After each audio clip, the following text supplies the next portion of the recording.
What's up, everybody? Welcome back to Storytime with Uncle Reddit. I'm John, and this is r/Tales from Tech Support. So, some of you may have noticed Monday morning's video didn't go so hot.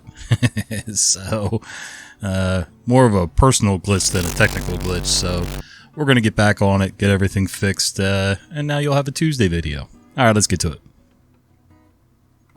I sent you the username.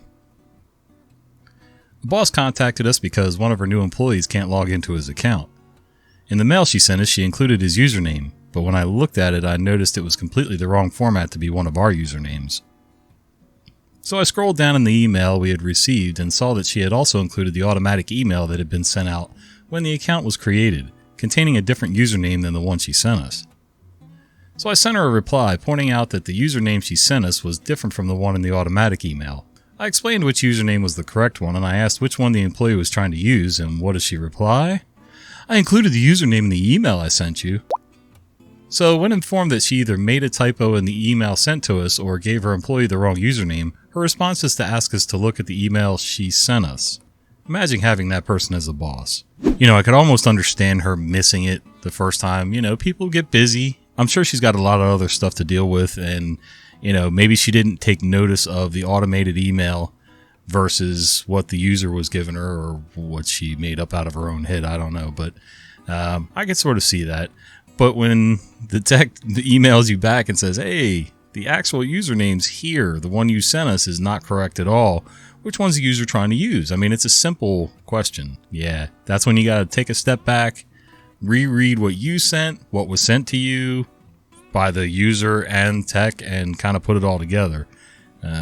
Yeah, reading is fundamental, kids. The doctor will see you now. I'm a field service engineer working on optometry equipment. Most of the doctors I work with are lovely, but you also get the ones that think you should bow and scrape for merely being in their presence. Today's story contains the latter. I booked a job to look at an older machine not too far away. The doctor had been quite nitpicky about keeping this machine going and didn't want to pay too much, upgrade the machine, or generally do anything that would cost more than the bare minimum. I turned up about 5 minutes early and told reception that I was there to fix the machine. They informed me that the doctor was still seeing patients and I'd have to wait.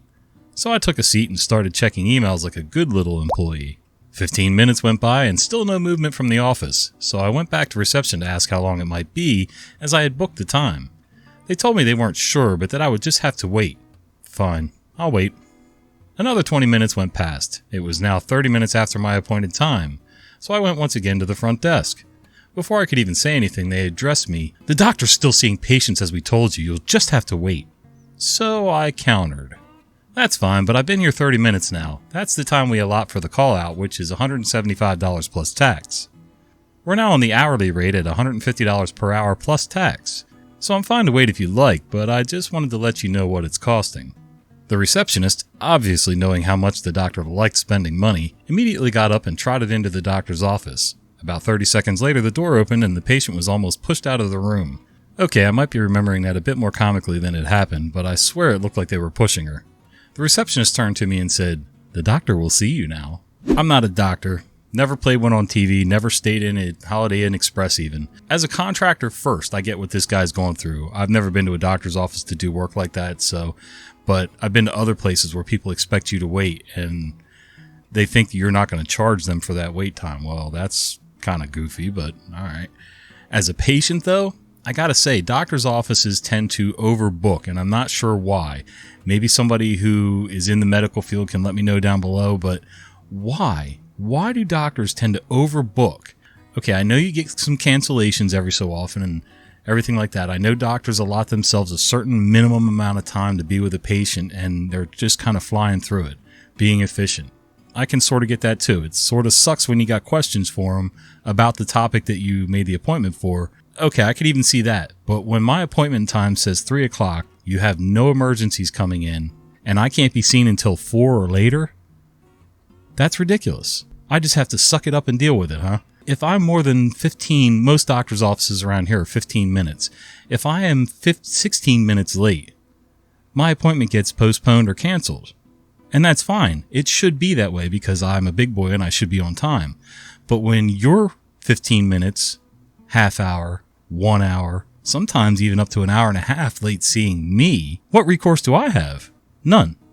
Go see another doctor. Great. So I get to travel an extra 20 or 30 miles to go see somebody else who is also not reasonable when it comes to scheduling appointments. I don't know. Make me understand. IT needs help with the monitor, or how plugging in a cable takes 3 days and costs hundreds of euros. So this happened some time ago and still has everyone facepalming on our floor of the building. I'm currently working in the IT department of a larger international company. As with most larger companies, Level 1 support for all hardware and software issues is outsourced to basically the other end of the world. Those poor chaps have to support thousands of workstations, even more laptops and mobile devices running different OSs, hardware configurations, and software with at least 3/4 of the company speaking English as at least their second language, the support staff included. Also, on-premises Level 2 and above support may not work on problems that have not been escalated through the support chain, which makes sense given the amount of devices that have to be supported. First point of contact is not a standardized ticketing system, but someone somewhere had the incredible idea to implement an instant messaging system as the first point of contact. That means all support requests have to be ticketed. Good. But tickets can only be opened by the Level 1 support person after you start chatting with them through the instant messaging system that automatically matches you with an available agent. Tedious. Do you have a problem that takes more than one chat session to solve? Well, congratulations, you're going to chat with a different Level 1 agent each time that has to verify the prior agent did everything according to policy before they can start working on your problem. So much for background information. Now the issue was simple enough. A docking station at a shared desk didn't work properly. The second monitor didn't show up when connected. Company policy states no one except support agents may tinker with hardware. This includes the plugging and unplugging of cables. Now you can probably guess where all of this is going. My boss had a problem, told me to check it out with my laptop and contact support if my laptop had the same issue at the same docking station. In our brutal naivete, we assumed this would be a 30-second to 5-minute chat with poor Mr. Level 1 that he would then forward to an on-premise Level 2 support to check whether it's just a cable that needs replugging or if the docking station is fried. Well, no such thing as quick and simple. What ensued was quite different. After verifying that it was not just one laptop that had problems connecting to the monitor, I contacted the support, describing the problem with the docking station and monitor, including that different laptops have the same issue at this particular docking station. Although Mr. Level 1 most likely perfectly understood the problem, his Level 1 support process forces him to first examine the issue and suggest fixes I have to try. Did that, didn't work. Then remote into my machine to try it himself, didn't work. And then keep going with software solutions until the playbook is empty. Now at this point, what we thought would take 5 minutes already took 45 minutes, with remote access being incredibly slow, over about 9,000 kilometers and a couple firewalls as well as language difficulties while describing the solutions. At this point I had to join a meeting and had to postpone the issue. Mr. Level 1 creates a ticket and faithfully adds, "User does not have time, we'll finish check at a later date." 3 hours later the day is done. I finally got time to restart the process, and a restart it was. New Mr. Level 1 had to re-verify all the aforementioned solutions, taking another 45 minutes until he got to the part where service pack and driver installs have to be checked and redone. My insistence that this is not an issue of this particular laptop but with more than one device had to be duly ignored to follow the standardized process. Cue a longer coffee break on my end. After another 45 minutes I checked back on my laptop. The last few updates were currently installing and surprisingly still did not solve the problem. New Mr. Level 1 is finally able to escalate the problem. Unfortunately, neither Mr. Level 1 or new Mr. Level 1 included my description of the location of the desk and docking station for MR on premises. Is that supposed to be Tech? Level 2? I don't know. Another 2 days go by. The docking station got a handwritten sign of kaput. In the meantime, I switched to home office for the week. I get a call from Mr. On Premises. Oh, I get it. Asking about the ticket, apologizing that it took so long.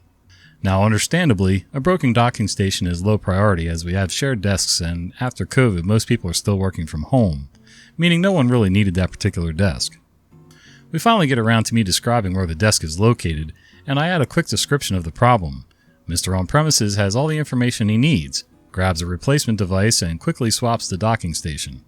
He later closes the ticket with the information that the station was working fine and it just seemed to be a loose cable, which happens from time to time as the desks are height adjustable and cables are not particularly fixed in place. In the end, we wasted 3 hours of my paid time, Level 1 paid time, another hour of my boss's time, initial checks if his settings were wrong, and an hour of a level 2 support's time getting paid a union wage. All in all, a couple €100 to replug an HDMI cable into a docking station, and a great story about the insanity of company policies, even within the IT department. Does anyone learn from this issue? Of course not. I have since heard similar stories from colleagues describing very similar issues and timeframes to fix. At least mission-critical issues are getting fixed faster than that. Well, I would certainly hope so. Mission-critical or not, that is a ridiculous system. I mean, I understand every company has to have protocols and stuff and make sure you're not wasting time. The problem is you're wasting time doing that. The on-site guy should be able to make that call right away and either fix it or pass it on to somebody. It just doesn't make sense to outsource level 1 stuff that could be taken care of so easily and just have them, regurgitate the script over and over and over again. But yeah, what do I know? Fixing a computer with my butt. This happened about 20 years ago. The company I worked for had bought some compact desktops that had an annoying issue. To enter the BIOS, you needed to boot it with a special floppy disk. This seemed rather stupid, but since there rarely was a reason to go into the BIOS, the floppy disks were often reused or thrown out. Anyhow, one day the RAM was upgraded in one of the machines, and it immediately gave an error saying you had to go into the BIOS to confirm the new amount. People started asking around the office, but no one could find one of the stupid boot floppy disks. I remembered a quirk with the machines that I had discovered by accident a few months earlier, and decided to have some fun. This machine was used to run some low-priority automated stuff and wasn't anyone's main desktop, so I felt free to announce that I would fix it using my butt. I wouldn't have done it that way if it was someone's work machine. If the machine had a keyboard error at startup, it would give the useless message, keyboard error, press F1 to continue. If you did this, it would go into the BIOS just like it would if you booted with the stupid floppy disk. All I had to do was sit lightly on the keyboard and press the power button. When the error occurred, I then pressed F1 and the BIOS screen opened up and counted the memory properly. I guess that means I fixed it using my backside and one finger, but that sounds worse as a title. I'm not even sure what to say here.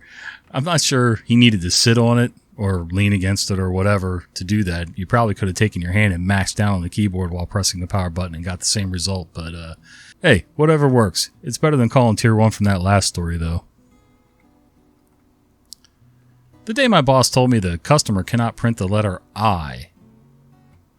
Reflecting on the first roughly dozen years of my career with the same very small and local company, there are for sure a lot of things worthy of this sub. One of them, around 2005, my boss called me and said, "The customer cannot print an I anymore. Please assist them." I knew the customer, a small office, and told my boss that this does not make any sense as type wheel printers were already a relic of the past, and this customer didn't have any dot matrix printers. Doctors' offices used them, but this was a small architect office. Boss kept being adamant. They said they can't print an I anymore. I insisted again that this absolutely could not be true. After some back and forth, I relented, let out a big sigh in the elevator down to the garage, and drove to the customer around the block. Parked my car, went into the office, was heartily greeted by the people there, and asked them to tell me what was really going on. "See, Mr. Dergoot-Fee, we want to print invoices and cannot access the drive letter I anymore, where those invoices are stored." Some clickety-click-click and clackety-clack-clack later, the connection to the network share was reestablished and the customer could print I again. By the way, this was something we already would have been able to do remotely, even in 2005-ish. The same boss later left the company to become a freelance photographer, which honestly makes more sense. Not only because of the I. Yeah, I've said it before. It's amazing how many people are in positions that they have no business being in. They either got there through nepotism, payoffs, straight up lying, whatever, and then they get a chance over time to prove just how big of an idiot they really are, or how incompetent at that job. Maybe they're not an idiot, but that's not a job they should be in. So, I mean, I don't consider myself an idiot most of the time, but there's definitely skill sets that I had no business even going near. Anything medically related? Nah. I could probably learn it, but I'm a little too redneck and impatient. I don't think I could ever go through the schooling, the internship, all the political BS that ends up in most offices, hospitals, you name it. So, yeah, that's not someplace I'm ever going to end up. I did, however, lie my way into a truck driving job when I came out of the service. The guy said, "Do you know how to drive that truck?" I said, "Give me 10 minutes and I'll figure it out." And It was an old GMC General tractor. Nothing fancy, no sleeper cab, it was just a day driver. And I figured it out. Got it going, got it to move under its own power, and then they hooked me up to a tanker, and off I went. Worked out good for a while. Was able to pay my rent for a little while, and then boss got caught doing some other shady stuff, and job was done. Yep. What part of we aren't doing that did you not understand? My company was doing an ERP upgrade. We had massive amounts of user testing and instructed the users to log tickets for things that didn't work in the upgraded test system. We also told them that there might be a few screens in the core system that changed. We would help them navigate these changes, but we would not be changing anything just to make it work like it used to. User X entered orders for a certain department. It was a simple task repeated multiple times a day. On the "You're almost done" screen, User X would always enter the options to do immediate ship and invoice. In the new system, the end order screen changed just slightly, using a function key to kick off the immediate ship and invoice function rather than an option number. On 3 separate occasions, User X logged a request to change the end order screen so it worked exactly like the old one. They were never rude when they went and showed them the new way they needed to do their job. But User X kept logging their request despite the very clear communication to everyone that IT would not be changing any out-of-the-box screens. User X's boss was no help, as she thought that we should make the change because, in her words, they, their department, were our IT's customer. It finally took a come-to-Jesus meeting with VP of IT and 2 levels of User X's management to stop the fun and games. The VP of IT told them to stop asking for that which we have told you we will not do. Added, there have been a lot of comments on if the upgrade was really needed and why it was needed, etc. It ran on an IBM I system, formerly known as AS400. The level of the ERP software was tied to the OS on the box, which was tied to the hardware level. In a nutshell, we had the newest equipment we could have given the level ERP we were on. The kicker was that the equipment was so old that our support provider would not guarantee replacement hardware within an acceptable window for business continuity. I think the system was at least 8 years old and probably more. We couldn't just upgrade the CPU or other components either. IBM had done a major form change and we had to completely replace the box, upgrade the OS 1 or 2 levels, and upgrade the ERP all at the same time to have hardware that was readily supportable. I get it. I'm a creature of habit. I like things the way they were. When Windows kept changing from version to version to version, it would be a little irritating. I gotta say, I'm that get off my lawn guy. I like Windows XP. I like the way it functioned. There was a bunch of versions that I really didn't care for. Vista was okay. Got used to it. Windows 10 took a little bit, but it was more of a resource hog than everybody let on that it was going to be, and sounds like 11's even worse. I get wanting to go back to the way things were because you knew the processes and it was simpler for you, but it can't always be that way. Being around construction my whole life, processes change, codes change, engineering changes, architecture changes. You can't always build things the same way they've been built for 100 years. Eventually things change. So, yep, we just got to get used to it, even us old farts.